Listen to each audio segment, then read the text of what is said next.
اللہ جل مجدہ الکریم کی حمد و ثنا حضور تاجدار ختم نبوت صلی اللہ علیہ وآلہ وسلم کے بارگاہ میں بے حد و حساب درود و سلام۔ اللہ کریم کے حضور دعا ہے حق کہنے اور ہم سب کو اس پر عمل پیرا ہونے کی توفیق عطا فرمائے۔ آج کی اس حسین علمی، فکری، روحانی نشست کو اس مقدس رات کی بابرکت ساعتوں اور گھڑیوں میں جتنے بھی سالکین اور طالبان راہ ہدایت دور سے قریب سے اس مرکز علم و حکمت اور اس نورانی علمی خوبصورت گلستہ میں جو ظاہری طور پر فقیر دی جھوک کے نام سے منسوب ہے، اللہ کریم آپ سب کا آنا اور ہم سب کا بیٹھنا جو یقیناً با مقصد ہے، اس کو ہم سب کے لیے، ہماری نسلوں کے لیے باعث رحمت و برکت اور دین کی آگاہی کا، شریعت کے نور کا سبب اور ذریعہ بنائے۔ سب سے پہلے تو میں شکر گزار ہوں اور میرے لیے یہ سعادت ہے، عصر حاضر کا وہ نباز اور میرے دور کا وہ حکیم، وہ دانا عبقری کہ جو میری اور میری آنے والی نسلوں کی روشن راہوں کا محافظ ہے، عقائد و نظریات کے گلستان کے لیے اپنا خون پسینہ ایک کرنے والا وہ مالی اور اہل سنت و جماعت کے بزرگوں کی شاہراہوں کی حفاظت کرنے والا وہ پاسبان، وہ پہرے دار، بھٹکے ہوئے لوگوں کو social media, electronic media, print media کے عجیب و غلیظ طوفان سے اپنی نسلوں کو کھینچ کر نور قرآن کی طرف لانے والے وہ مرد مجاہد، بغیر کسی تنظیم، NGO، لشکر اور بغیر کسی سپورٹرز کے اس میدان میں ڈٹ کر کھڑے ہو کر اپنے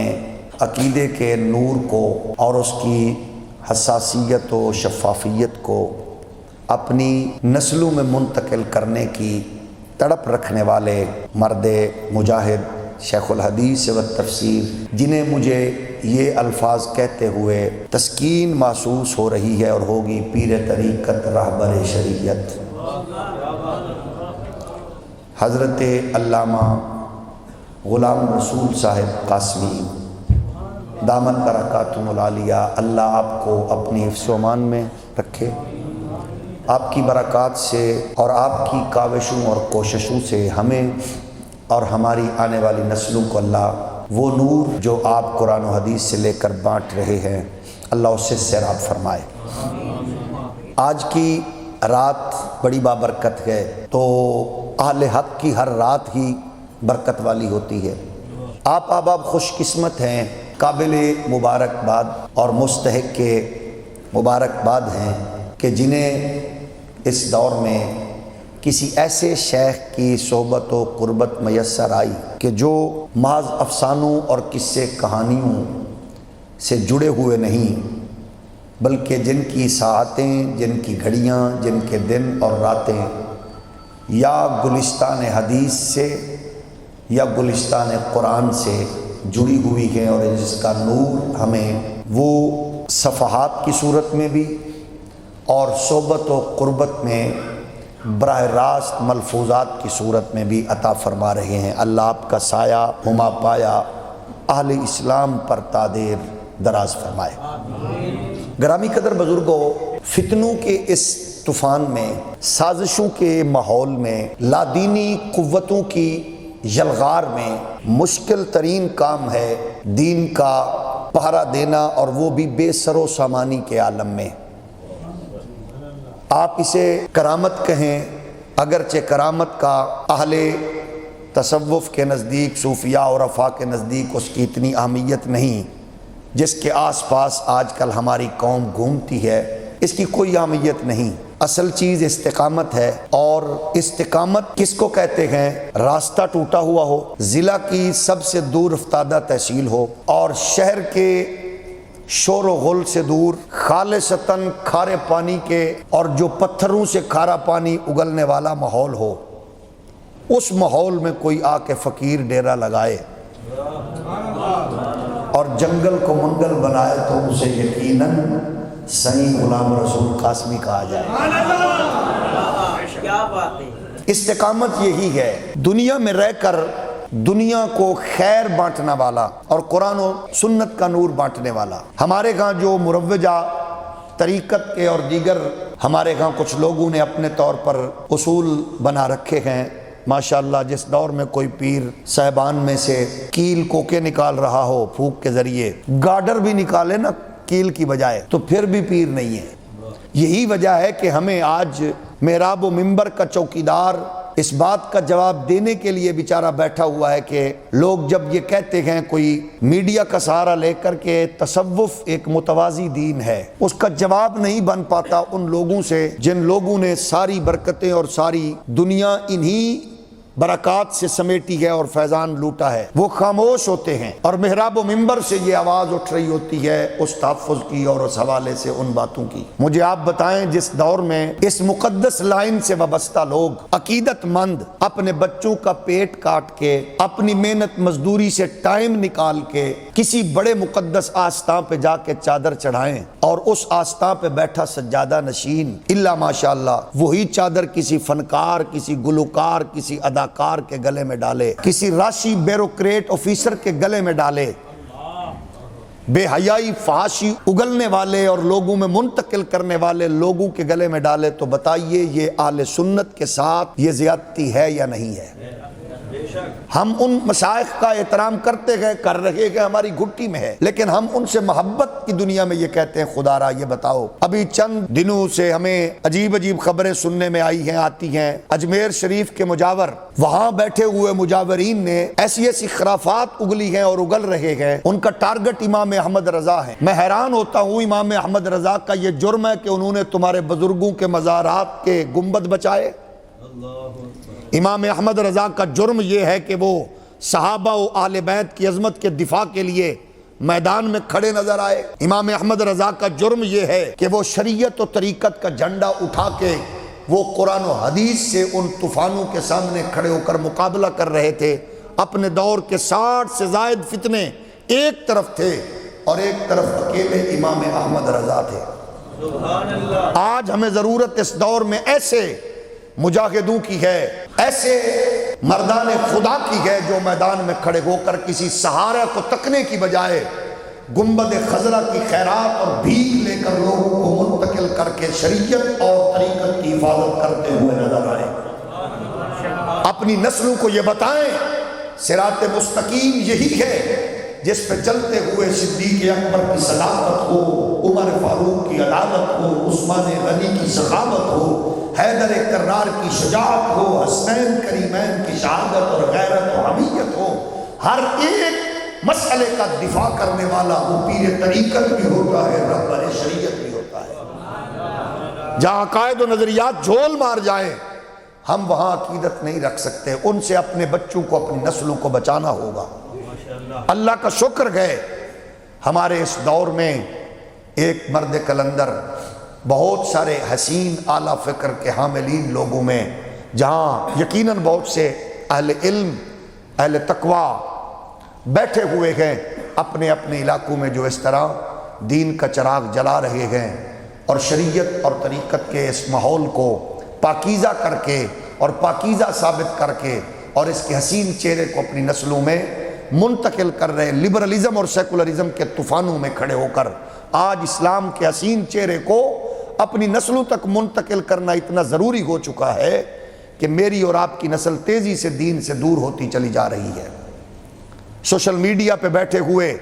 وہ آپ کے ضلع کے کچھ لوگ ہوں یا کسی اور اضلاع میں بیٹھے ہوئے ٹک ٹاکر، یوٹیوبر ہوں، ان سے اپنے بچوں کو بچانا ضروری ہے، اور ان کے اٹھتے ہوئے چبھتے ہوئے سوالات کے جوابات آپ کو الحمدللہ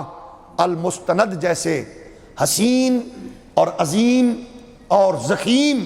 کتاب کی صورت میں میسر آتے ہیں۔ آپ جب المستند کو سامنے رکھتے ہیں تو کلیجے میں ٹھنڈ پڑ جاتی ہے۔ اب جب آپ تحقیقات قاسمیہ کو، آپ کے مقالات کو اور آپ کے دیگر خوبصورت عقیدہ ختم نبوت کے تحفظ سے لے کر عقائد و نظریات کے تحفظ تک جتنی آپ کی خوبصورت تحقیقات ہیں، یقیناً ان کو اہل علم وارثان محراب و منبر قدر کی، عزت کی نگاہ سے دیکھتے ہیں۔ آپ ہمارا سرمایہ ہیں، آپ اہل اسلام کا اثاثہ ہیں، آپ امید ہیں اہل سنت کی، اور اللہ کا کرم ہے آپ بولیں تو محبت اور پیار بانٹتے ہیں، آپ میدان میں ڈٹ جائیں تو ایک غیرت مند مجاہد کی صورت میں نظر آتے ہیں، اور جب آپ کا قلم چلتا ہے تو ہمیں اللہ کا شکر ہے، ہمیں رازی و غزالی کی خوشبوئیں نظر آتی ہیں۔ فقہی جزیات پہ جب آپ باریک بینی سے گفتگو کرتے ہیں تو امام احمد رضا کی روح خوش ہوتی ہے۔ جب آپ امام اعظم ابو حنیفہ کی فقاہت کا اور ان کی فقہی جو خوبصورت انوار ہیں ان کو سینوں میں منتقل کرتے ہیں تو یقیناً حضرت امام اعظم ابو حنیفہ آپ پر راضی ہوتے ہیں، اور ہمیں فخر ہے، ہمیں ناز ہے۔ اللہ آپ کی عمر میں ڈھیر ساری برکات عطا فرمائے، آپ کا سایہ ہما پایا آل اسلام پر تا دیر دراز فرمائے۔ اور اس موقع پر میں یہاں بیٹھ کر پاکستان کے طول و عرض میں بسنے والے متلاشیان علم کو، معرفت، تصوف، شریعت، دین کو چاہنے اور پیار کرنے والوں سے کہ اگر آپ فتنوں کے اس دور میں، ظلمتوں کے ماحول میں، نفرتوں کے ماحول میں اگر آپ خیر اور برکت کے متلاشی ہیں، علم اور حکمت کے متمنی ہیں، تو پھر ہم آپ کو، آل اسلام کو، اہالیان پاکستان کو یہ محبت سے دعوت دے رہے ہیں کہ یہاں پنڈ دادن خان کے قریب بیٹھے ہوئے اس مرد کلندر، اس مرد مجاہد جنہوں نے دن رات عرق ریزی کر کے قرآن و حدیث کے گلستان سے وہ پھول چن چن کے ایک انتہائی خوبصورت، عظیم اور حسین کاوش اور کی ہے، اور وہ کاوش معمولی نہیں، وہ ہم سب کے لیے ایک نعمت ہے، اہل سنت کے لیے ایک انعام ہے۔ وہ جو دورہ تفسیر قرآن کی صورت میں 40 روزہ دورہ تفسیر کا آپ نے اہتمام کیا، میں سمجھتا ہوں ایک مشکل کام ہے، مشکل کام تھا، لیکن ظاہر ہے مردان خدا کی یہی خصوصیت ہوتی ہے، وہ مشکلوں کو ہاتھ ڈال کے آسانی میں بدلتے ہیں۔ وہ خود تو مشکل پگ ڈنڈیوں میں چلتے ہیں، لیکن آنے والوں کے لیے وہ پگ ڈنڈیوں کو وسعت دیتے دیتے شہراء کی صورت بخشنے والے ہیں۔ آپ نے وہ مشکل کام جو بحمدہ تعالی تقریباً 1400 کے قریب صفحات پر مشتمل وہ عظیم ذخیرہ، کئی ہزار احادیث جو قرآن مجید فرقان حمید کی آیات بینات کے زیر طاعت، انہی کی روشنی اور انہی کے انوار کو مزید اپنی اور اپنے نسلوں میں منتقل کرنے کے لیے ایک سرمایہ اثاثہ جمع کیا ہے، اس کے لیے الحمدللہ 15 شعبان سے شروع ہونے والا یہ نورانی سفر، یہ مقدس سفر، یہ پاکیزہ سفر 15 شعبان کی مقدس ساعتوں سے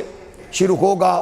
اور لیلۃ القدر کی مقدس ساعتوں میں یہ اپنی اختتامی کامیابی کی منزل تک انشاءاللہ پہنچ چکا ہوگا۔ یعنی شب برات سے شروع ہونے والا سفر یہ شب قدر تک، اس کا آغاز بھی حسین ہے، اختتام بھی حسین ہے۔ تو یہ اس سفر کے خوبصورت کارواں میں اہالیان پاکستان کو بھرپور طریقے سے، بالخصوص کالجز، سکولز، یونیورسٹیز اور خطباء، علماء، مدارس کے طلباء، الحمدللہ ان دنوں ان کو مدارس میں چھٹیاں ہوتی ہیں، میں چاہوں گا کہ اس میں اس انداز سے بھرپور طریقے سے شرکت فرمائیں تاکہ زیادہ سے زیادہ وہ ان انوار و برکات کو حاصل کر کے اپنی نسلوں میں نور منتقل کرنے کا یہ خوبصورت سلسلہ آگے جاری رکھیں۔ میں آج حضرت کے ساتھ بیٹھا تھا تو آپ نے بڑی تفصیل سے بتایا، اور سن سن کے الحمدللہ خوشی ہو رہی تھی اور دعائیں نکل رہی تھی۔ اللہ تیرا شکر ہے، کوئی تو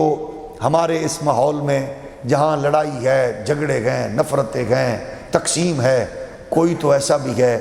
جو شور و غل سے دور بیٹھ کر خاموش ماحول میں بڑا کام کر رہا ہے۔ وہ بڑا کام کرنے والے بڑے اس دور کے انسان کا نام ہے علامہ پیر سائیں غلام رسول قاسمی۔